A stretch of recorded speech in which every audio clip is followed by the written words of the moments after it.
Alright, today we are going to be discussing psi notation.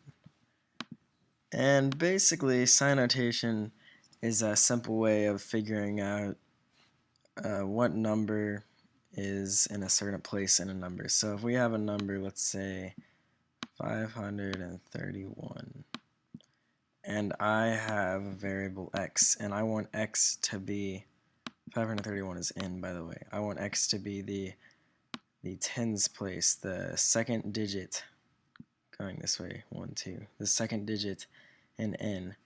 So I could say x equals 3. But what if I don't have n set as a constant and it can change often? So let's say another time n is 472. Then I can't just say x equals 3 because all of a sudden x needs to equal 7. So what I say is x equals, and then I write out the psi notation, which is the psi symbol. And then the thing that goes on top is which number you're taking it from. So you could write n here, or you could just write out, if you had some number you're writing just like 353, or you can write a variable. Either one will work. We'll write n, so this means as of now 472. Earlier this would have been 531. And then we would write a 10 here. And basically what this says is it's the number and variable n that's in the tens digit place, which is 7. So here x is 7, but if we change this to like 143, then x becomes 4. It's just the tens digit place.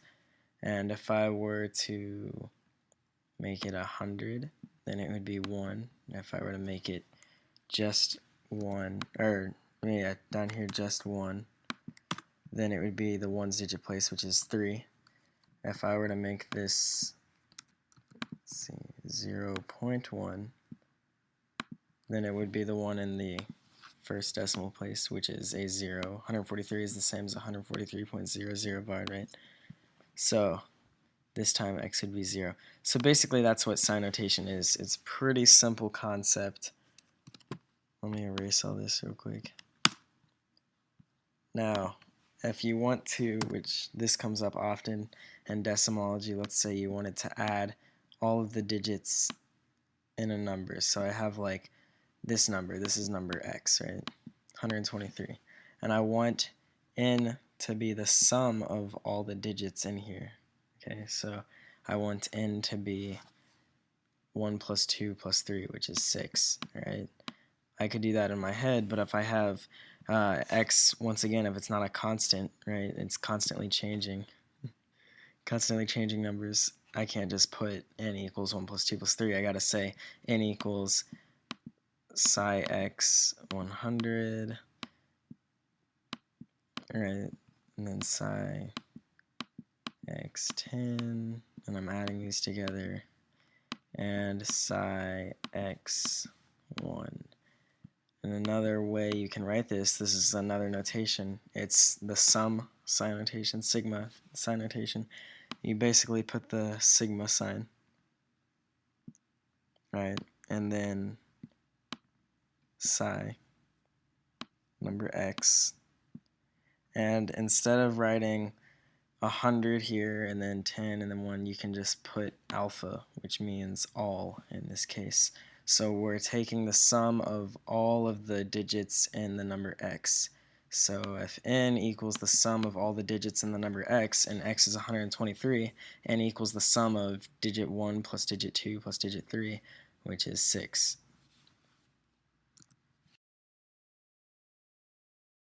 And last but not least for now, my notations are always being upgraded, so this is subject to change, and I might add on to it. But for now, if you have numbers like, let's say your number is 987.6, and you want to add all the digits here, you write, you just write sigma for the sum, sigma psi of all digits of n, and we'll set this equal to n. And that will give you 9 plus 8 plus 7 plus 6, which is simply 30. But if you want to keep going on, like after you have 30, you still want to go smaller and smaller, and you want to keep getting smaller till you have a number that's always going to be the same, then you say, all right, 3 plus 0 equals 3. So you could say the sigma, let me scroll down for this. No, I can't scroll down. You could say the sigma, excuse my poor drawing, of the digits of, of all the digits of this. So this is our number on top of our psi notation. So that would add the 3 and the 0. But what if you have a larger number and it's still not going to be, smaller after that? What you can say is just make it an infinite function. And right now, I'm probably going to change this in the future, but as for now, I'm just notating that by putting an infinity sign over the sum. And basically, that'll just keep adding it. So I add the 9 plus 8 plus 7 plus 6, and I get 30. And then I add the 3 plus 0, and I get 3. And then 3 is going to keep becoming the answer after that. So this will equal 3 with the infinity sign. And one last thing I wanted to show you guys is basically how you can define psi notation with notation that's already out there. And all I've used here is the floor function. Floor function just removes decimals if you didn't know. So you take like the floor of 146.593, right? That'll just be 146. All it does is it rounds down. It cancels out the decimal. And then if you take the ceiling function, which is written the same way, but like this, floor ceiling makes more sense. So the ceiling function of a number rounds up, and then just to round would be, it looks like it's both the floor and ceiling in one, and that would just round. If it's greater than 0.5, it rounds up. If it's less than 0.5, it rounds down.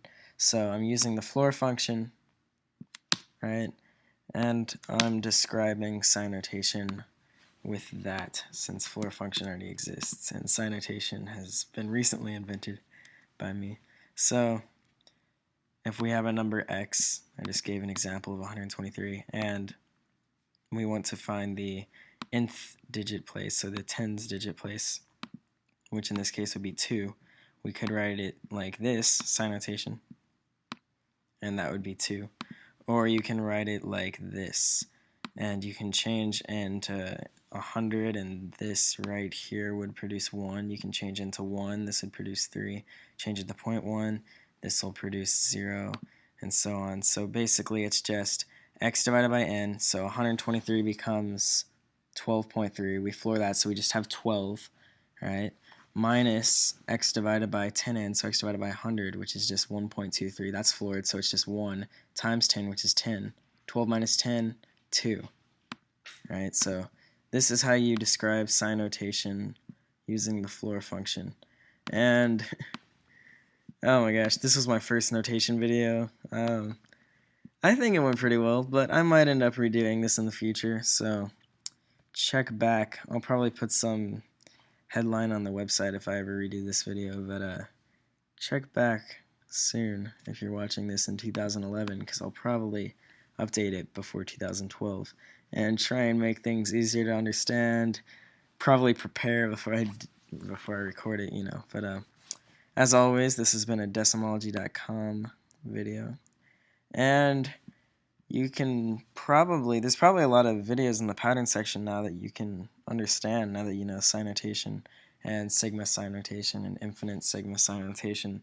I'll probably put some links either over here on the website or maybe below this video, maybe on the left side, to some of those pattern videos, so you can go watch that, because there's probably also a lot of pattern videos that use notation that you haven't learned yet. But I hope you guys enjoyed this, and I hope it's useful to you. So email me if you have any questions. I'm happy to answer. And that's all. See you next time.